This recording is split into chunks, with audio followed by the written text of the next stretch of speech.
C'est avant tout de satisfaire le patient, donc de connaître la motivation du patient, savoir ce qu'il attend de nous. Et ça, c'est très important de pénétrer, j'allais dire, dans son intimité pour bien comprendre sa demande. Personnellement, lorsque je fais tout pour accéder à cette demande, j'essaie de privilégier le naturel et j'essaie de faire que mon patient me demande du naturel. Rien n'est plus désagréable quand vous êtes un chirurgien plasticien attaché à cela, que l'on vous demande des choses anormales. Comme des trop grosses bouches, des trop gros seins, ou un aspect figé du visage comme certains peuvent le demander.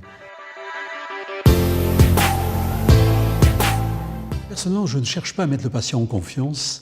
Au contraire, je tiens à ce qu'il soit au courant des avantages d'une intervention, des inconvénients, et que l'on puisse ensemble choisir ce que nous allons faire, si nous allons faire quelque chose d'abord, et ce que nous allons faire comme technique chirurgicale ou médicale. Je tiens à ce que le patient comprenne et sache que je vais tout lui dire, que je n'ai rien à lui cacher, que tout va être fait dans son intérêt principal et dans ce but-là.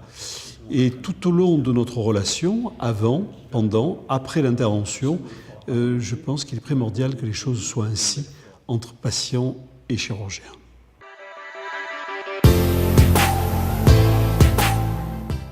La motivation en esthétique est extrêmement variable. La plus simple, c'est la demande coquetterie.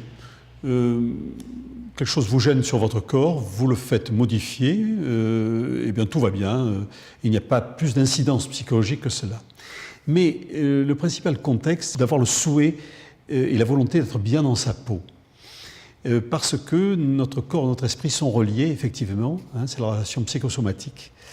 Et pour être bien dans son corps, il faut être bien dans sa tête et inversement. On le voit chez le plus jeune âge, chez le jeune enfant avec les oreilles décollées, qui a des relations donc agressives avec ses compagnons de classe qui se moquent de lui et qui veut se faire recoller les oreilles. On le voit à la puberté, chez cette jeune fille qui ne voit pas sa poitrine pousser, alors que d'autres ont une trop grosse poitrine.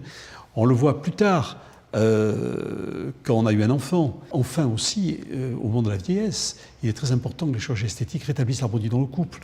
Il est classique de dire et de constater que les femmes vieillissent plus tôt que les hommes. Et un déséquilibre peut apparaître. Là aussi, la chirurgie esthétique, par la médecine esthétique, les injections de rides bien sûr, mais aussi le lifting, peuvent rétablir cette harmonie au sein d'un couple dans le vieillissement, pour qu'il soit harmonieux et reste équilibré au sein du couple.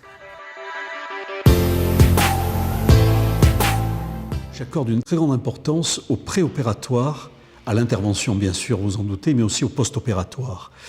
Le préopératoire, c'est la consultation, c'est aussi le moment que l'on passe avec son patient dans sa chambre avant d'aller travailler au bloc et où nous réalisons des dessins sur le corps du patient qui vont être notre guide durant toute l'intervention.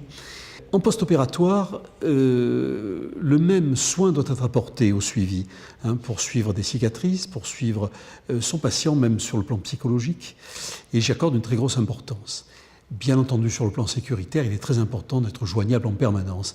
Je le suis personnellement. On peut me joindre à tout moment de la vie du patient et de la mienne, par le biais de mon portable, par le biais de mon secrétariat ou celui de la clinique, bien entendu.